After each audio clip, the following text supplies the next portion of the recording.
Hello everyone and welcome to Smart Coach. In my last class, I had discussed the growth of fascism and how it became an influential power in Italy. I had also mentioned what were the cause why authoritarian regimes came into power in Europe. Today, I am going to talk about the rise of Nazism in Germany. Let me write the topic down.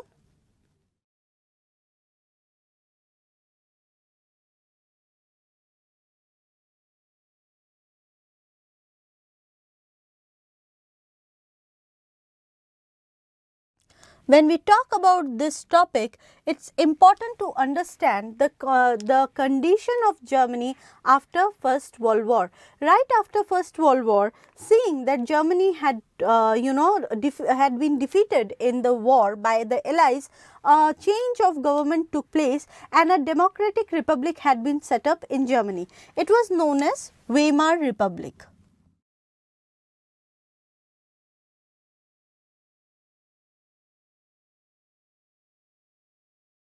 It had a parliament called Reichstag. The chancellor was similar to Indian Prime Minister and he was responsible to this Reichstag. He was elected and then there was a president. You must remember that when Nazis came to power or Hitler came to power, the president of Germany was Hindenburg.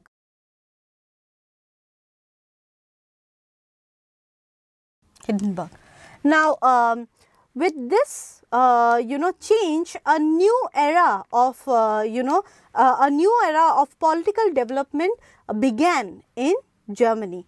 So, what had happened? Why did authoritarian regime came into Germany and became so powerful?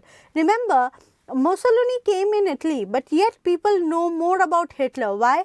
Because he was not just an authoritarian, but he he was one of those rulers who made racism, an international issue. So many Jews were killed and they were taken to these camps where there were human experiments done on them and they were used as bounded laborers, and when they were tortured and they were sent into gas chamber, young children were killed. And if you see movies or read books on this issue, you will understand the amount of human loss that had occurred because of this one man Hitler, who thought that one race, that is Jews, were responsible for the decline of a great race called Aryan, whom Hitler thought he belonged to, Germans belonged to. Now, before I go there, let's talk about the condition of Germany. First of all, first important reason why people of Germany supported Hitler, because they were not happy with the current regime. What were the mistakes done by Weimar Republic? Now, we know that after the loss of war or loss in the war, Germany was given Treaty of Versailles and it was called as dictated peace. So, Germany had to give away lot of money as war indemnity to Britain and France, but at the same time in 1923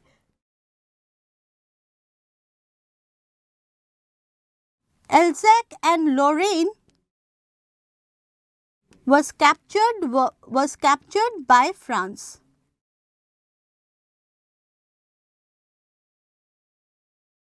Now, Alsace and Lorraine was an issue of ego between France and Germany for a long time.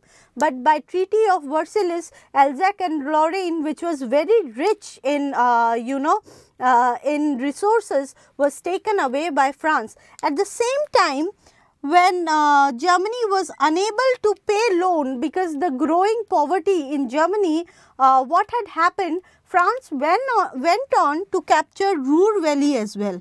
Now, Ruhr Valley was actually the center of metallurgy and industry for Germany.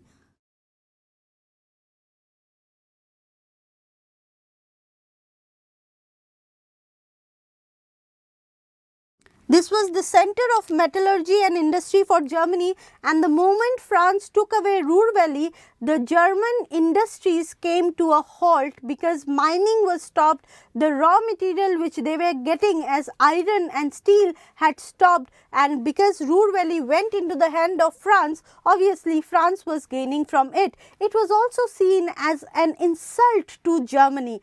Later on, America intervened. America realized that Germany would not be able to pay tax if such sanctions are imposed on Germany continuously.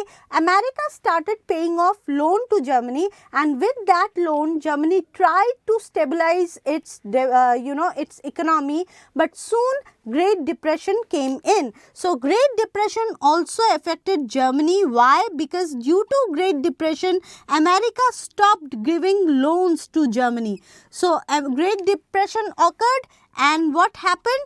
America stopped loans, stopped giving loans to Germany. Now, due to this,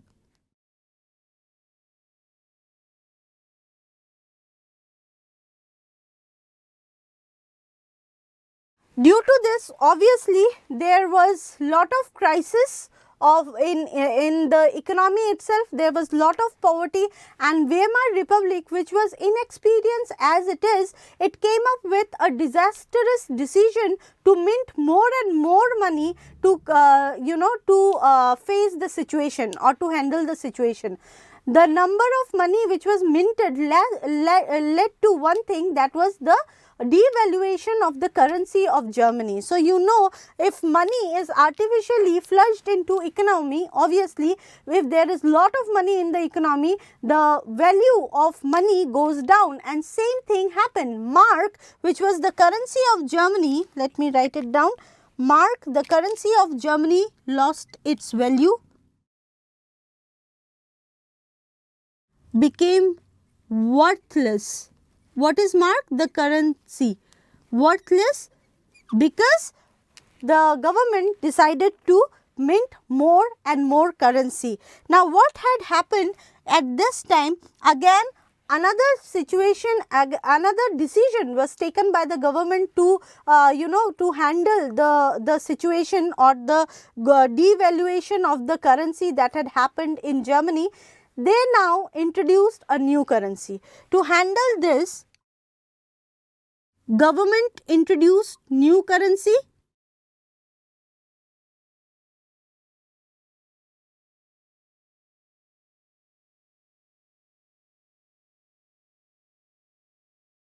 And while doing it, they didn't take into account that people, majority of them had currency in hand. They didn't use bank so much. As such, most of the people lost their saving overnight.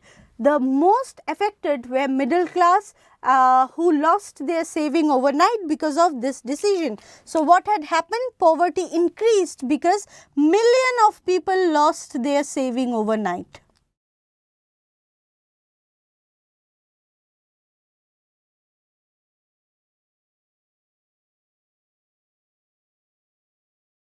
So, all these decisions resulted in what? It resulted in more and more anger among people towards the government. Now, I added to this, there was obviously international insults hurled at Germany during that time. What were they?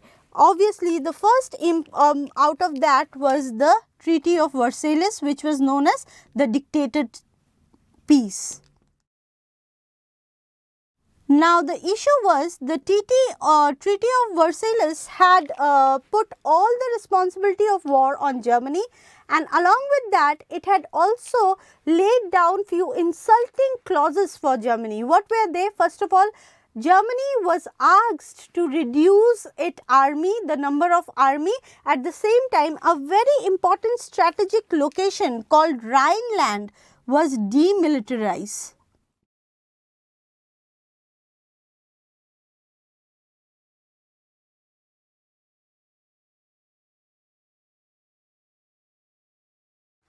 During all these circumstances, what had happened?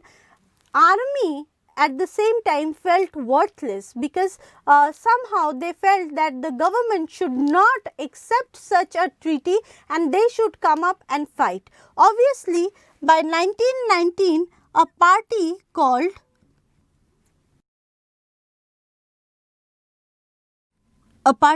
National Socialist German Workers' Party became very famous in a span of 10 years. Why? Because they exalted the idea of their race. And what was that? They said that Aryans are destined to be the ruler of the world. Germany was actually in a position where it could fight back and gain its respect, and it was because of the weak socialist and democratic leaders that Germany was not able to regain its respect. So, what did this party, in short Nazi party, encouraged? First of all, it encouraged war. It encouraged aggressive nationalism.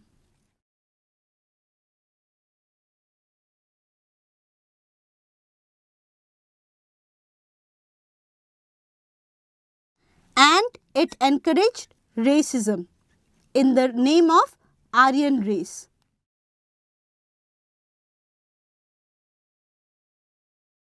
So, this party, or the leader of the party, Hitler, he assumed the title of Führer, means leader, because he thought that Aryans are destined to rule the world. He dreamed of making a greater Germany where all the Aryan race will be united. They will be given a great living condition, whereas other races will serve as their servant, and this is what Hitler's main ambition was. Now, Nazi party also organized terror with the help of their supporters. The supporters of Nazi party were known as SA or brown shirt. So, you must remember, I had told you the volunteers of fascists were known as black shirt and the volunteers of Nazi party were known as brown shirt. Now, they organized these raids in the home of socialist and democratic leaders, and they also started murdering the Jews who were seen as the main reason for the decline of Germany, because they were seen. Now, you have to understand why there was so much hatred among Jews. Now, even in medieval era, Jews were tagged as intolerant race who had murdered Jesus, and with that a lot of more allegations, because they were successful as bankers, they were rich, and they had a very unique religious or social structure. They had their own different religion. They were not Christians. They had a very strong community and they had a very strong communal feeling among themselves. They represent themselves more as Jews than as a part of a certain nation, and that was one reason why people hated them in Europe. There was lot of hatred, but Hitler used that hatred to bring Germans together, first against the Jews and then against other nations. Now, what had happened by 1932, an election was organized in Germany where Nazi party won majority. It came out as single largest party. So, it won the election, and in 1933, that is the January, in the year of January 1933, Hitler was invited by Hindenburg as Chancellor. The moment Hitler came as Chancellor, first of all, he convinced Hindenburg to dissolve the Reichstag. In the same year, Reichstag was first of all dissolved,